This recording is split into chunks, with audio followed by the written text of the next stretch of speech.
Abad. Alhamdulillah, segala puji syukur kepada Allah Subhanahu wa taala yang atas nikmatnya kita bisa berjumpa kembali di sesi ini ngaji sore kali ini via live Zoom. Selamat sore teman-teman sekalian. Alhamdulillah kita bisa melanjutkan kajian sore kali ini tentunya untuk melanjutkan bahasan bab Matan Safinatun Najah. Baik, teman-teman, sebelum kajian dimulai, teman-teman bisa mempersiapkan catatan dan aplikasi notes atau semacamnya. Baik, untuk mempersingkat waktu kepada beliau Ustaz Hasim, kami persilahkan.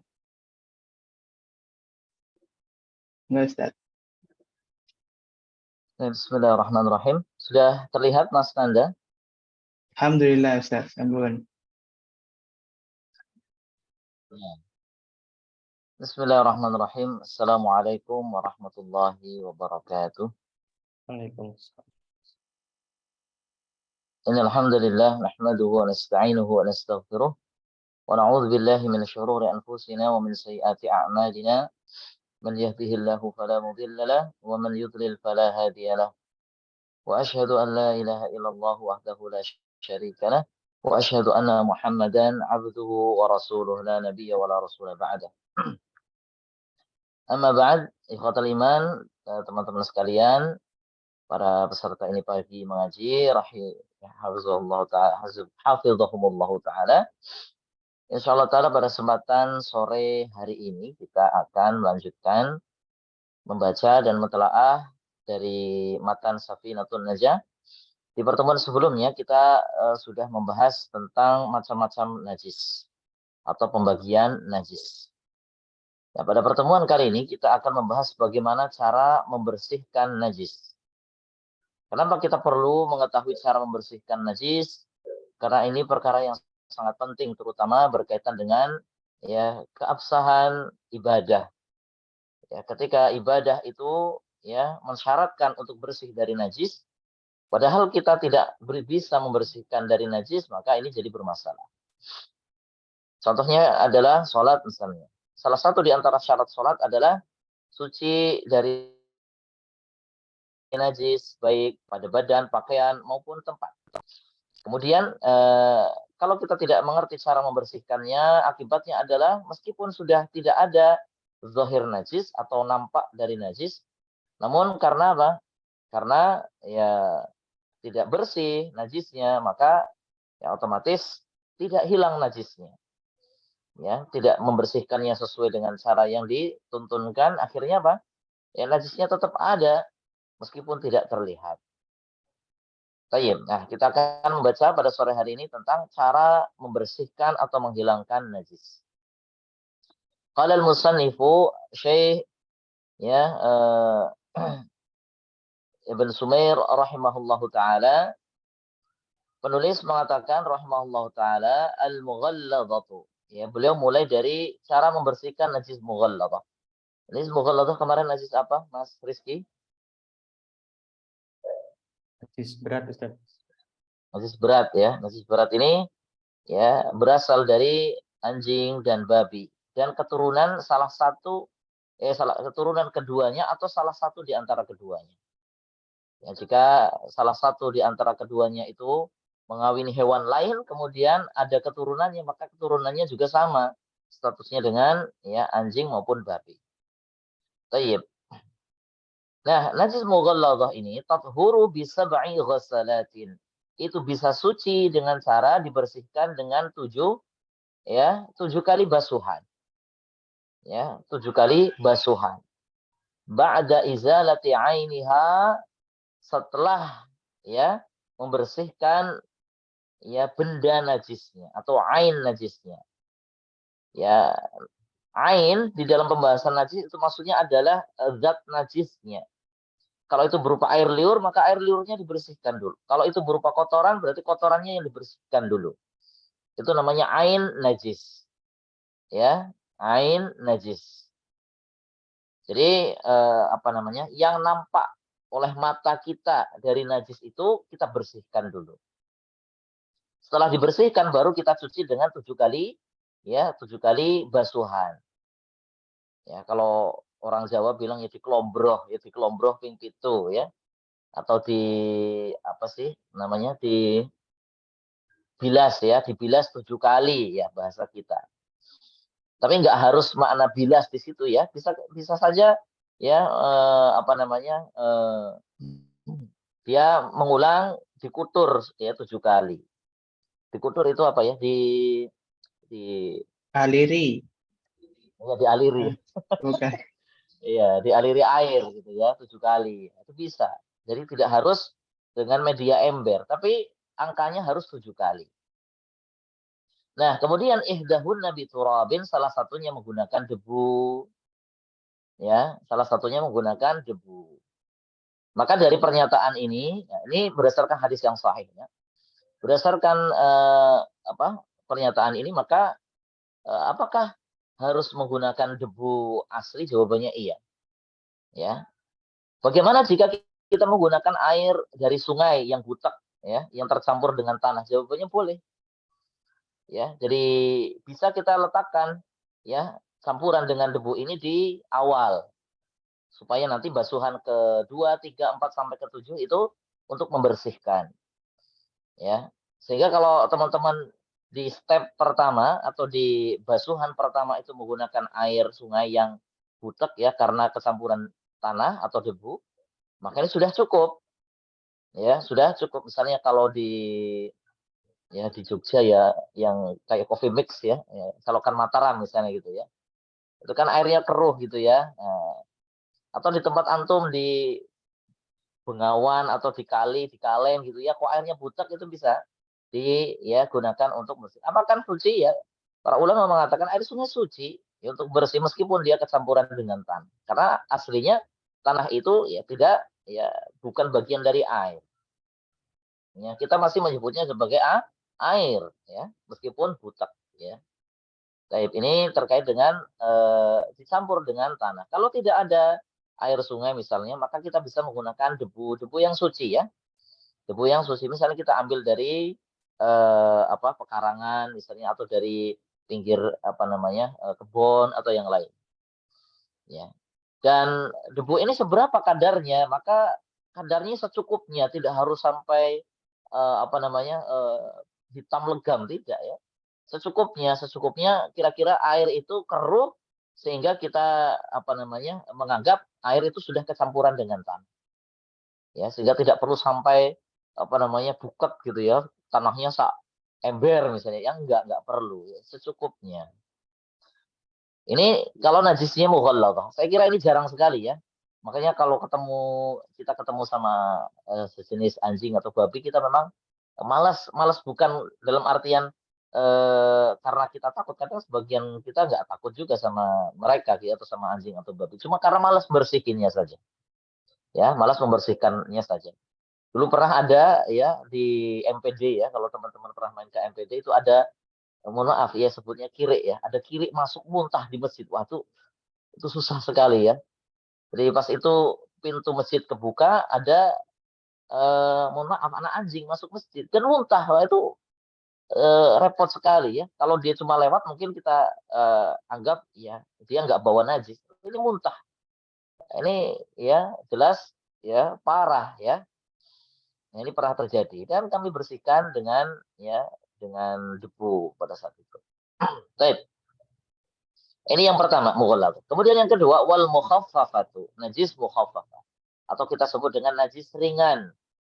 Ya, najis ringan. Apa kemarin najis mukhaffafah contohnya Mas Nanda?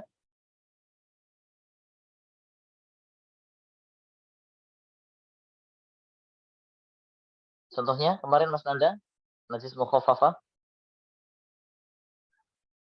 Disconnect mungkin, Ustaz. Oh iya, kayaknya ya. Ya sudah, enggak apa-apa ya. Mas Rizky, ya antum lagi, enggak apa-apa. Oke. Kencing bayi laki-laki yang belum makan apapun selain ASI dan belum mencapai Iya, usia 2 baik. tahun. Kencing bayi laki-laki yang berumur ya 2 tahun dan masih makan ASI ya. Ya, hanya ASI tidak ditambah dengan empasi atau makanan yang lain. Itu yang dipersyaratkan oleh para ulama. Gimana cara membersihinnya?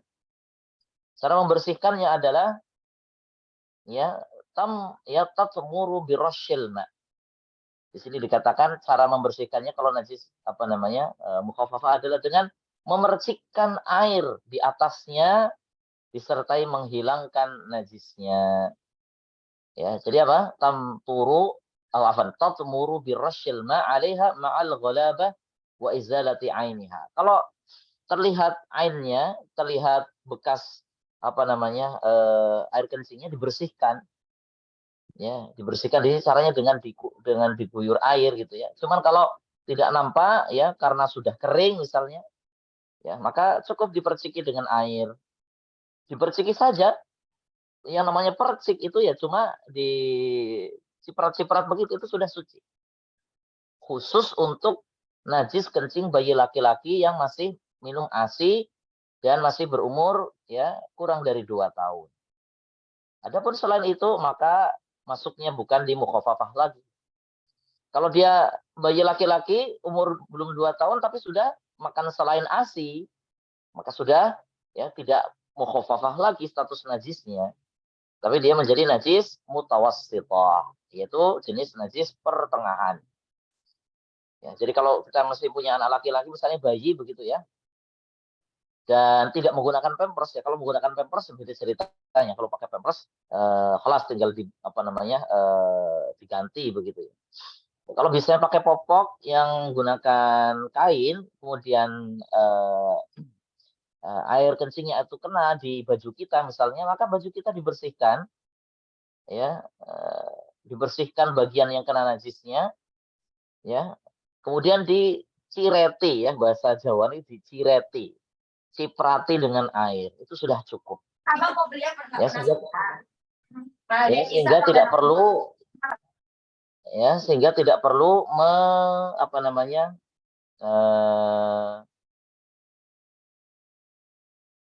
tidak perlu mengguyur atau sampai dicuci, ditaruh di ember, tidak perlu. Cukup diciprati dengan air saja, itu sudah cukup. Ya, ini. Cuman kalau najisnya sudah tidak terkontrol misalnya karena basahnya sudah tidak mungkin kalau cuma dicipratin misalnya gitu ya. Ini sudah setengah badan ya, maka solusinya dicuci. Ya, dicipratin itu jika najisnya terkondisikan. Terkondisikan itu maksudnya terlokalisir, misalnya dia pipis ya baru basah sedikit gitu ya. Baru basah sedikit. Ya, biasanya kan kalau gendong bayi laki-laki pipis misalnya baru satu buletan misalnya di baju, maka itu bisa. Tapi kalau sudah basah, uyup gitu ya, sampai baju gitu ya, kemudian susah kalau dicipratin pakai air, ya, maka caranya bisa dengan dicuci. Ya, jadi caranya bisa dengan dicuci. Dicuci maksudnya itu sama dengan membersihkan najis mutawassithah. Ya, itu jika memang ya menyusahkan. Ya, menyusahkan. Kalau segini lebarnya dicipratin semuanya, mending dicuci sekalian gitu ya. Kalau misalnya najisnya itu lebar sekali, karena pipisnya banyak misalnya begitu. Tapi ala kulli hal, jika dia mau cipratin semuanya maka sudah cukup. Jika terpenuhi syarat itu bayi laki-laki berumur kurang dari 2 tahun dan dia masih minum ASI, tidak makan yang lain. Baik. Ini cara membersihkannya dengan dicipratin ya pakai air. Setelah sebelumnya dibersihkan najisnya. Nah, ini najis mukhaffafah. Cuman pada prakteknya pasti akan macam-macam ya. Ya, apalagi pipisnya bayi, ya, pipisnya bayi itu tidak terkontrol kadang. Maka jika memang susah, maka bisa dicuci. Kemudian, berikutnya ini. Tidak cukup dengan dilap dengan tisu basah. Ya, tidak cukup dilap dengan tisu basah. Tisu basah bukanlah alat pembersih najis, tidak. Ya. Tisu basah bukanlah alat pembersih najis. Ya.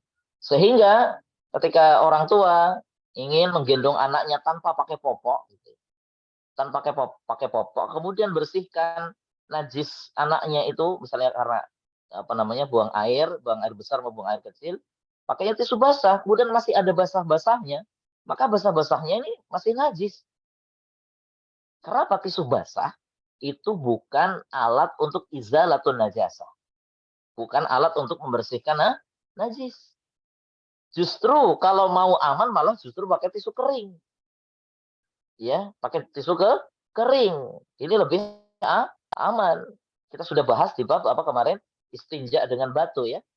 Dan dikiaskan istinja dengan batu adalah beristinja dengan tisu.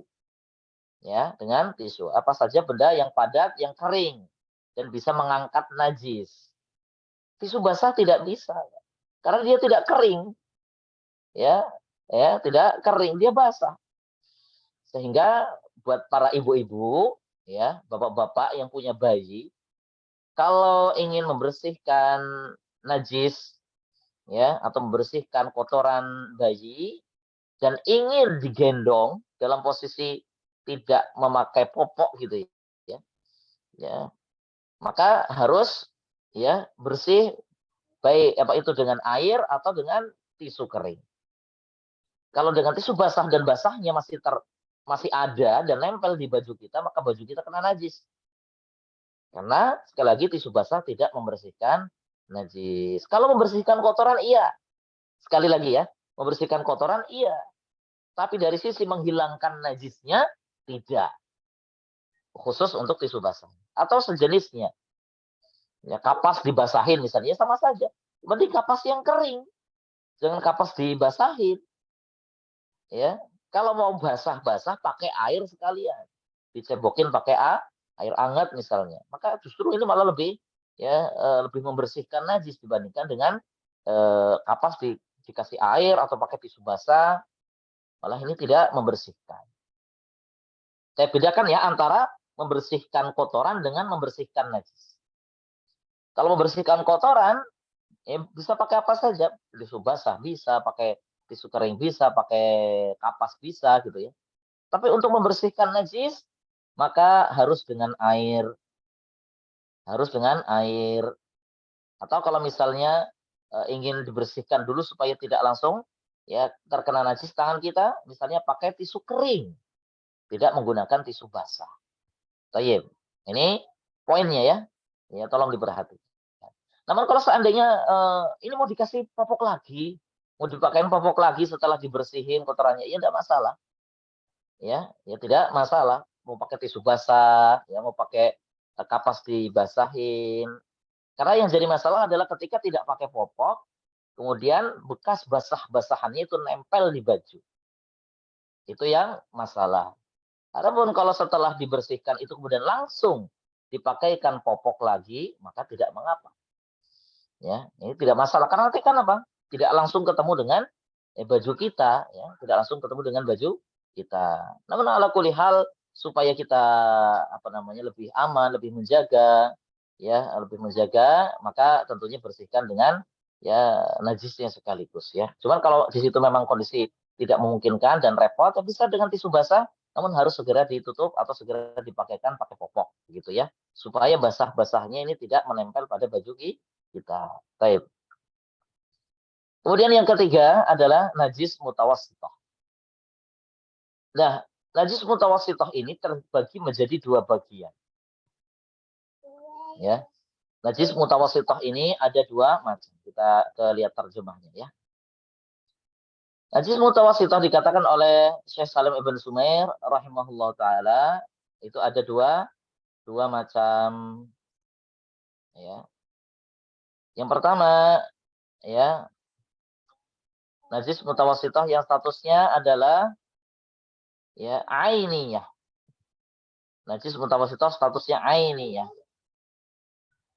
Yang kedua ada namanya najis mutawassithah yang statusnya hukmiyah.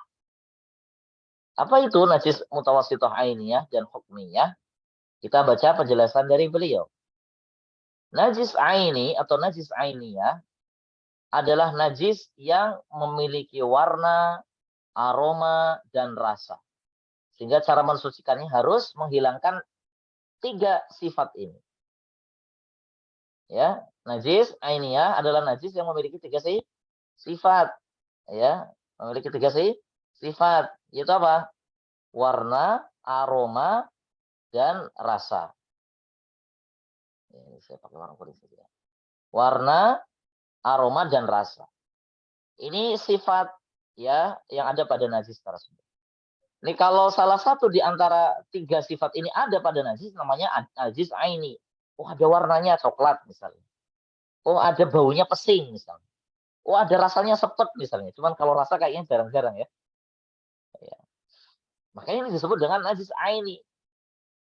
Maka cara mensucikannya adalah harus hilang 3-tiganya ini. Ya, harus hilang sifat-sifatnya ini. Warna, rasa, dan aromanya ini harus hilang. Ya, baru nanti ya benda yang terkena najis mutawassithah tersebut ya dianggap suci. Saya kasih contoh misalnya. Misalnya seorang ibu ya menggendong bayinya. Saya kasih contoh bayi biar gampang ya. Ya. Kemudian bayinya buang air besar misalnya, buang air besar, kemudian ada yang nyiprat ke baju. Nah, pastinya kan air besar ada warnanya ya. Ya, pup atau air besar itu pasti ada warnanya kuning misalnya.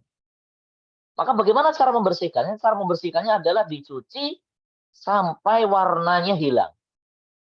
Kalau ada aromanya juga hilang. Kalau aroma mungkin gampang ya, bisa dikasih apa namanya softener atau sejenis itu ya, konsentrat pelembut, pewangi dan seterusnya. Tapi kalau warna terkadang ini pakai sabun saja nggak cukup.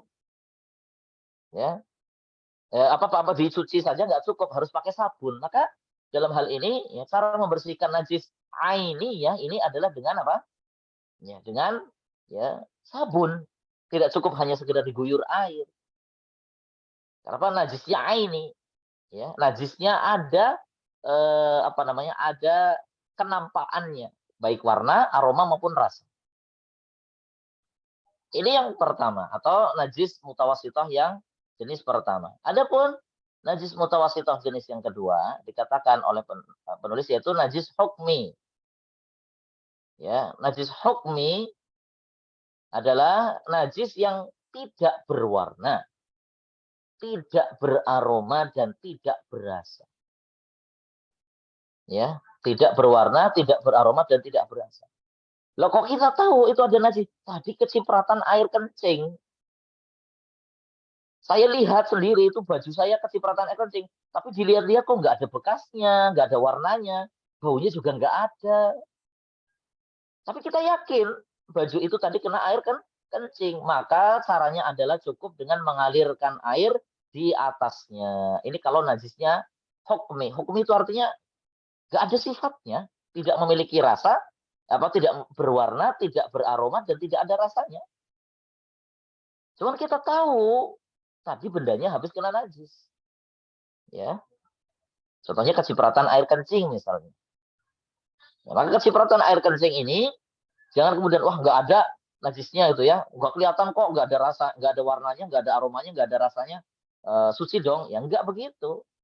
Kalau kita yakin bendanya itu terkena najis, ya meskipun tidak menunjukkan 3 sifat ini yaitu warna, aroma dan rasa, maka harus dibersihkan. Ya, caranya dengan cukup dialiri air atau diguyur air. Ya, cukup diguyur dengan air bagian yang kita lihat tadi terkena najis. Ya. Tidak ada syarat harus menghilangkan, loh, nggak ada kok. Nggak ada warnanya, nggak ada aromanya, nggak ada rasanya. Maka ini ya tidak ada kewajiban untuk menghilangkannya, nggak ada. Cukup dialiri air atau diguyur dengan air. Ini cara membersihkannya. Nah, maka ini bisa kita praktekkan misalnya ketika di rumah, misalnya ya di rumah di lantai misalnya ada kotoran cicak atau kotoran ayam atau jenis itu ya. Caranya adalah bersihkan air najisnya dulu. Benda najisnya itu misalnya kalau mohon maaf kotoran ayam misalnya dibersihkan kotoran ayamnya dulu. Ya. Kemudian setelah itu apa? Ya, setelah bersih benda najisnya itu sudah nggak ada, kita guyur. Ya, kita pel dengan cara diguyur di bagian yang kena najis itu nggak perlu disebar rata-rata enggak ya. Kita guyur ya sudah bersih. Ya. Sehingga kalau ada najis di lantai itu tidak cukup dengan cara apa? Dengan cara dibersihkan pakai tisu. Beda kalau istinja ya. Beda kalau istinja. Kalau najis selain istinja, kalau tadi kasusnya istinja beda ya kasusnya karena ini pembahasan khusus istinja. Tapi kalau najis itu harus dengan air. Ya. Najis kotoran cicak, najis kotoran ayam, najis muntahan misalnya gitu ya. Misalnya muntah itu ya termasuk najis. Ya, najis darah misalnya itu harus ya tidak cukup dilap, harus diguyur pakai air. Karena dia termasuk najis mutawassithah. Ya. Tujuannya apa? Yang pertama kalau ada warna, aroma atau rasa untuk menghilangkan itu. Kalau tidak ada setelah dibersihkan misalnya karena lantainya licin gitu ya, setelah dibersihkan kok kinclong ya langsung nggak ada. Tapi ada bekas najisnya, maka harus ya diguyur saja. Diguyur saja sudah cukup, habis itu dipel. Selesai. Jadi ya catatan untuk najis mutawassithah adalah kalau setelah dibersihkan air najisnya itu tidak nampak warna, rasa atau bau atau aroma, maka ya masih ada sisa najis hukmi. Ya, masih ada sisa najis hukmi. Maka najis hukmi ini harus dibersihkan dengan cara diguyur pakai air. Cukup diguyur sekali saja sudah cukup insya Allah begitu. Ini cara membersihkan najis. Dan ini banyak yang nggak ngerti ya. Banyak yang kurang paham terkait dengan cara membersihkan najis. Karena anggapannya membersihkan najis ya yang penting najisnya hilang, udah cuci gitu ya. Tidak. Ya, kalau ada bekasnya, meskipun tidak nampak warna, aroma dan rasa, maka ya harus dibersihkan. Ya, caranya dengan diguyur. Kalau masih ada warna, masih ada aroma, masih ada rasa, bersihkan sampai hilang ya warnanya, aromanya atau rasanya. Kalau tidak ada, tapi kita tahu ini bekas najis, maka harus diguyur pakai air. Ya, demikian ini untuk ya cara membersihkan najis. Jadi sebelum saya lanjutkan ke pembahasan berikutnya tentang haid dan nifas, mungkin jika ada pertanyaan dipersilahkan, monggo. Monggo, teman-teman, sebelum kita beranjak ke bab selanjutnya, jika ada yang ditanyakan, monggo. Belum ada nggih? Suara Sebenarnya saya belum ada, Ustaz. terputus-putus nggak, Mas Nanda? Aman, Ustaz. Mungkin saya Oh, yang iya. khawatir suara saya jelas, mboten, Ustaz. Oh ya, suara antum jelas kalau tadi sempat ngeheng sebentar ya. Oh, nggih. Iya. Monggo sepertinya nggak bisa apa-apa. dilanjut mawon, nggih, Ustaz. Siap, ya. Saya lanjutkan, ya, matur nuwun. Bismillahirrahmanirrahim. Kita lanjut di perkataan penulis qala al-musannif Syekh Salim Ibn Sumair rahimahullah taala. Ya, wal haidu wan nifas. Ini pembahasan haid dan nifas. Sebelum saya baca, terlebih dahulu mungkin saya sampaikan muqaddimah terkait dengan apa perlunya kita laki-laki mengetahui tentang haid dan nifas. Bagi laki-laki, jelas dia punya istri, punya adik perempuan, ya, punya kerabat perempuan. Ketika dia punya masalah terkait dengan haid dan nifas, dia harus bisa memberikan arahan. Ya, harus bisa memberikan arahan.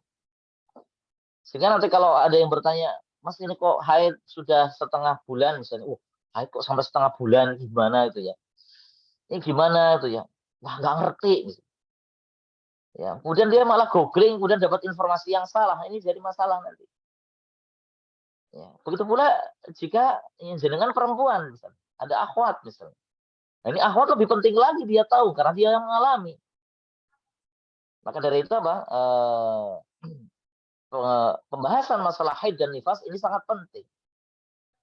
Baik itu berkaitan dengan ibadah maupun berkaitan dengan hal-hal yang lainnya terkait dengan konsekuensi dari haid dan nifas. Nah, kita akan membahas bismillahirrahmanirrahim. Qala al-musannifu rahimahullah taala, aqallul haidi yaumun wa lailatun. Ya, sedikitnya masa haid ya atau waktu haid adalah sehari semalam. Jadi waktu paling sedikit seorang wanita haid itu adalah sehari semalam. Berdasarkan apa kok bisa mengatakan demikian? Berdasarkan tatabbu wal istiqra. Berdasarkan penelitian para ulama fikih. Dalam hal ini para ulama fikih Syafi'iyah. Ya. Sehingga ya kalau ada haid kurang dari sehari ya, maka bisa dikatakan mengatakan itu bukan haid. Ya, tapi jarang ya, jarang sekali. Biasanya lebih ya.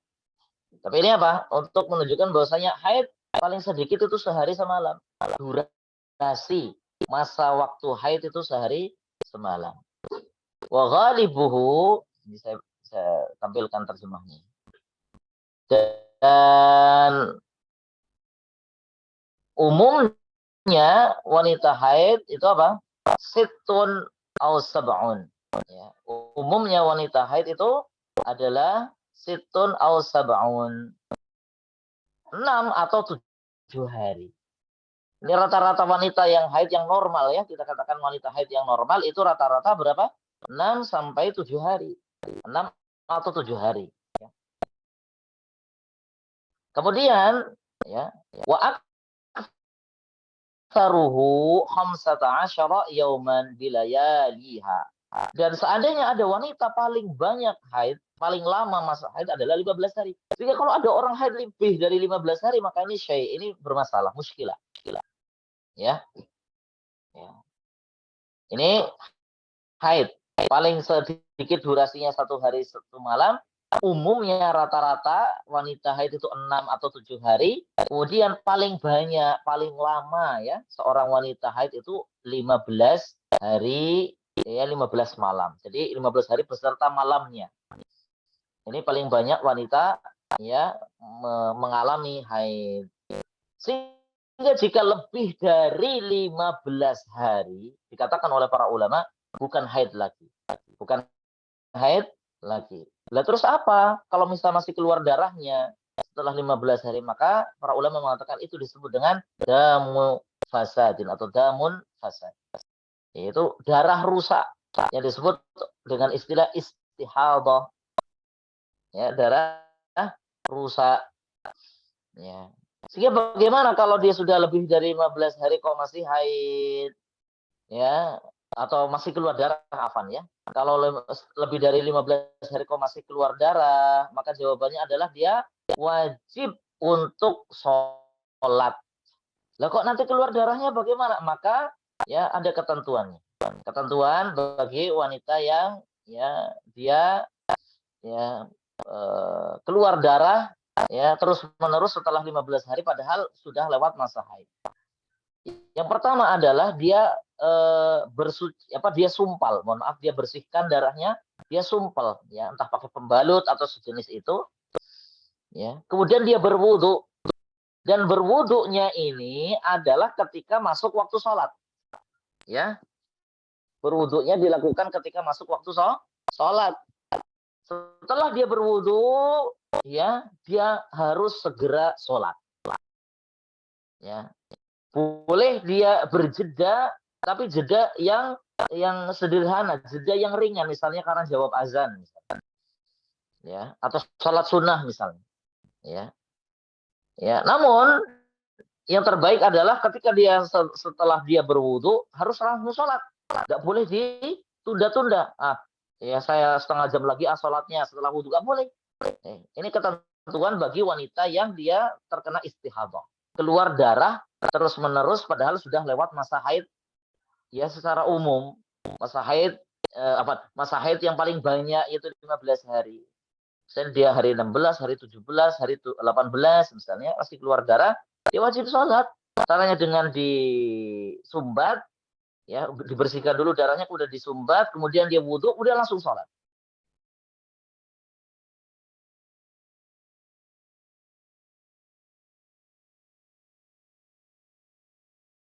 Sepertinya Ustaz Hasim sedang mengalami gangguan. Baik, sambil menunggu bergabung lagi.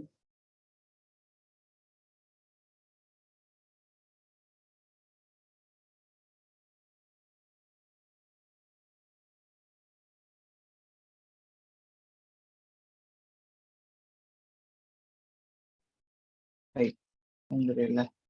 Ya, keputus ya Mas Nanda ya. Oke, Ustaz. Ya, nggak tahu ini kenapa, padahal wifi-nya masih nyala. Qadarullah. Saya pindah pakai data, saya pakai data. Yes, Kita lanjutkan ya. Maka ya caranya seperti itu. Ini bagi wanita yang seperti itu. Ini juga berlaku untuk laki-laki yang anyang-anyangan, ya anyang-anyangan itu dia kerasa keluar gitu ya. Ya, maka dia ya bersihkan najisnya, wudhu langsung sholat. Jangan ditunggu sampai kerasa keluar. Ya, ini namanya daimu al-hadas ya. Orang yang seperti ini disebut daimul hadas. Ya, hadasnya terus menerus. Kalau perempuan biasanya darah rusak, kalau laki-laki biasanya anyang-anyangan. Ya, anyang-anyangan ini apa ya bahasa Indonesia? Anyang-anyangan ya kalau nggak salah ya. Itu kan kerasa keluar terus ya, kerasa keluar dan sebagainya. Makanya setelah dia bersihkan wudhu langsung sholat, jangan ditunda-tunda. Ya, jangan ditunda-tunda. Ya, kalau dia misalnya mau sholat jamaah, maka dia target. Ya, target. Misalnya, oh ini 5 menit lagi mau iqomah, dia wudhu. Ya, dia bersihkan dulu, ya. Kemudian dia wudhu, langsung berangkat, ya, ketemu iqomah langsung sholat. Ya, baik. Ini bagi mereka yang terkena daimul hadas, ya. Baik itu wanita yang karena keluar darah terus menerus, padahal sudah lewat masa haid yang paling banyak, ya, atau laki-laki yang misalnya anyang-anyang. Ini kasus jika ini haid. Kemudian dikatakan oleh penulis waqalut tuhri bainal haidotaini. Kemudian di antara haid dengan haid berikutnya ada namanya masa suci. Ya. Antara haid dan haid berikutnya ada namanya masa suci. Sehingga dikatakan oleh penulis dan paling sedikit masa suci di antara dua haid adalah 15 hari. Ya. Nah, terus paling banyak berapa? Tidak ada batasnya. Kan ada wanita yang haidnya tidak teratur ya. Bulan ini haid, atau haid terus haid lagi nanti 3 bulan berikutnya. Berarti apa? Sepanjang itu masih suci.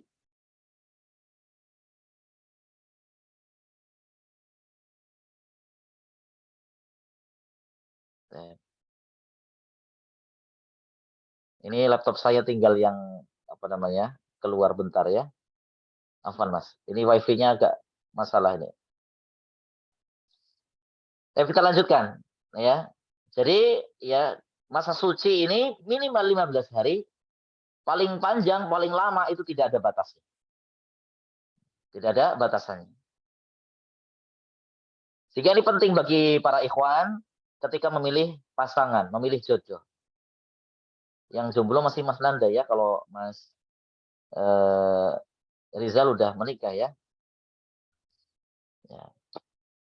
Kenapa? Karena masa suci ini ya di dalamnya terdapat apa namanya masa subur. Ya, dan di masa subur inilah apa namanya ini saya pakai bahasa kiasan saja ya, biar nggak terlalu vulgar. Ya, di masa subur inilah ya seorang laki-laki dan perempuan jika mereka berhubungan ini akan berpotensi untuk menghasilkan keturunannya lebih besar. Maka salah satu di antara poin yang mungkin bisa ditanyakan ketika khitbah atau ketika melamar adalah tentang masa haid. Haidnya teratur enggak? Kenapa demikian? Ini penting. Kenapa Nabi perintahkan kita menikah dengan wanita yang subur? Bagaimana kita tahu kesuburannya? Salah satu caranya adalah tahu ya masa haidnya. Tentunya nanyanya ya jangan di depan bapaknya gitu ya. Ya dengan cara apa? Misalnya nitip ke apa namanya? Ke kakaknya atau ke siapa, kemudian ya nanti dibantu jawab. Sehingga tidak vulgar ya. Pak, itu anaknya haidnya teratur enggak? Ini nanti jadi bermasalah ya. Bikin ribut ya. Baik. Kemudian yang berikutnya terkait dengan nifas ya. Atau di sini ada keterangan wa ghalibuhu ya, dan rata-rata masa suci itu arba'atun wa ishruna yauman. 24 hari. Ya, masa suci ya 24 hari. Au thalathun wa ishruna yauman. Atau 23 hari. Kalau haidnya 6 hari tadi ya berarti 24. Ya kalau haidnya 7 hari berarti 23. Tergantung dari apa? Lama haid yang dialami oleh wanita.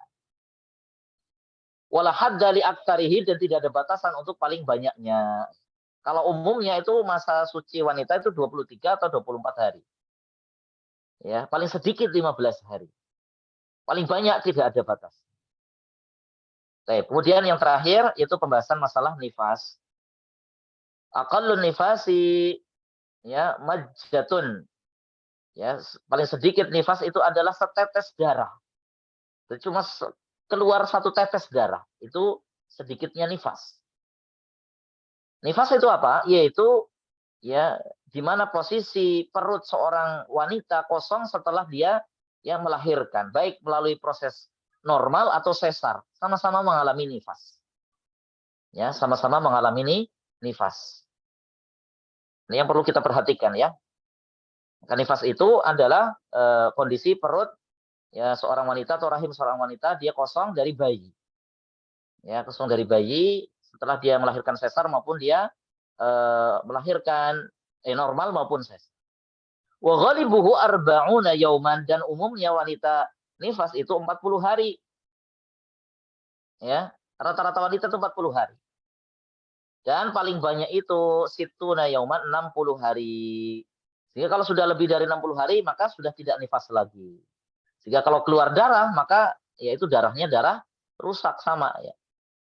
Intinya kalau haid, nifas kok lebih dari masa paling banyak itu bukan nifas dan haid lagi.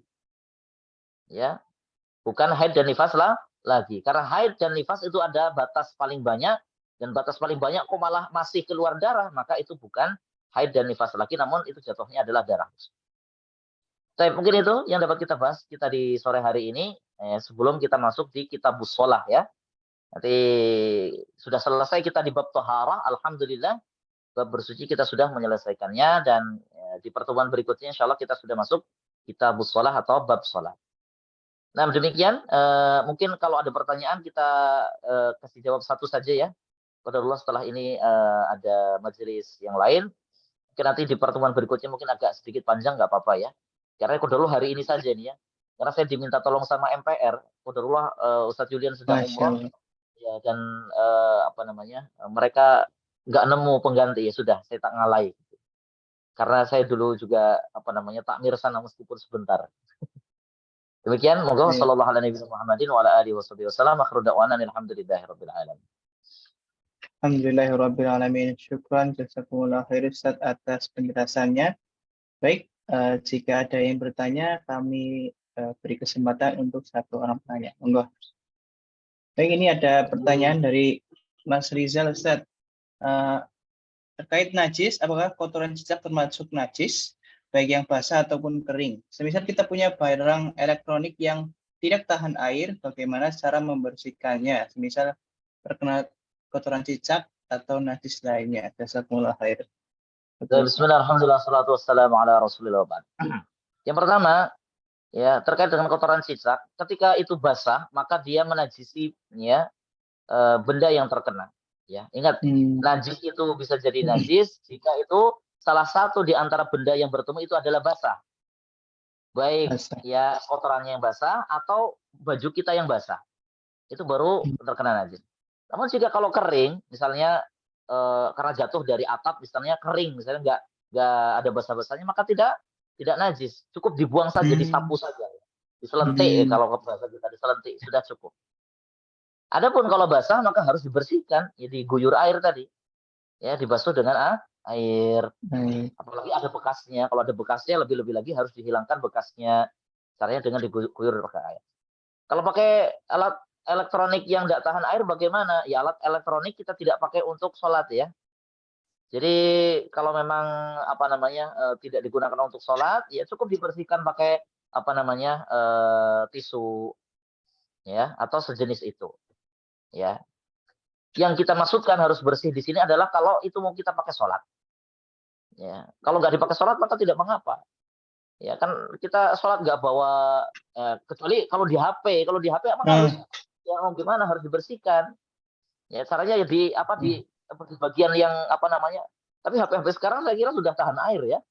Ya ada sertifikat ini itu ya kalau lihat di review-review itu. Saya kira cukup diguyur saja diguyur udah bersih insya Allah begitu Mas. Jadi kalau selain alat yang dibawa untuk sholat maka ya harus ya tidak mengapa kalau tidak pakai air. Tapi kalau yang dibawa sholat harus pakai air. Mungkin itu saja yang dapat saya sampaikan Mas Nanda, Mas Rizky dan Mas Rizal dan teman-teman yang lain. Jazakumullah khairan.